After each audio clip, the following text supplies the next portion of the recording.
سے پہلے supreme court of Pakistan نے گوجرانوالہ چیمبر آف کامرس کے فاؤنڈر اتحاد گولڈن احساس یونٹی آزاد گروپ کی درخواست کو منظور کرتے ہوئے اسلام آباد ہائی کورٹ کو درخواست جاری کی ہے کہ چیمبر الیکشن حکم امتناع کیس میں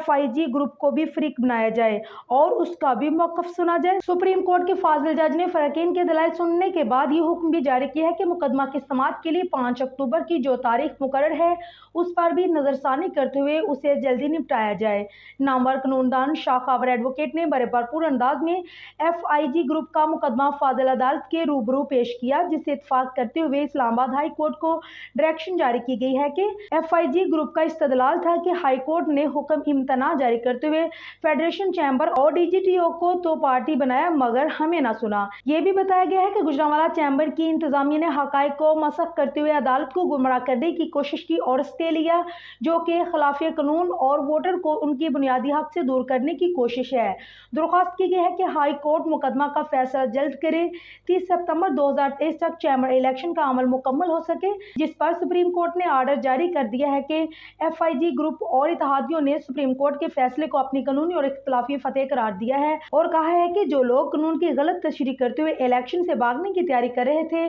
ان کو ہمارا پیغام ہے کہ وہ ووٹرز کا سامنا کرنے کے لیے تیار ہو جائیں۔ قانون کی عدالت کے بعد انہیں عوام کی عدالت میں بھی شکست ہوگی۔ FIG اور اس کے تمام اتحادی الیکشن کی تیاری کریں۔ ہم چیمبر کی بحالی ترویج کے لیے وسیع پروگرام لے کر آئیں گے اور برسوں میں ہونے والے نقصانات کا ازالہ کریں گے۔ اپنے ہمسائیہ چیمبر کی طرح نہ صرف بزنس کمیونٹی بلکہ شہر کی تعمیر و ترقی کے لیے منصوبے شروع کریں گے۔ چیمبر پر مسلط نااہل ٹولہ سے نجات حاصل ہوگی اور گوجرانوالہ چیمبر خالصتاً بزنس کمیونٹی کے حقیقی مسائل حل کرنے والا فورم بنے گا۔ چند خاندانوں کی عزاداری اب نہیں چلے گی۔ یہاں تک چیمبر کے الیکشن کا تعلق ہے، فاؤنڈرز اتحاد گولڈن احساس یونٹی آزاد گروپ اس سلسلے میں لیڈنگ کردار ادا کرے گا اور ان کی کوششوں کے نتیجے میں پورے ملک کے چیمبرز میں انتخابات ہوں گے۔ اس حوالے سے ہم ہر طرح کی قانونی جنگ لڑیں گے اور تمام چیمبرز کے ووٹر کو ان کا بنیادی حق لوٹائیں گے۔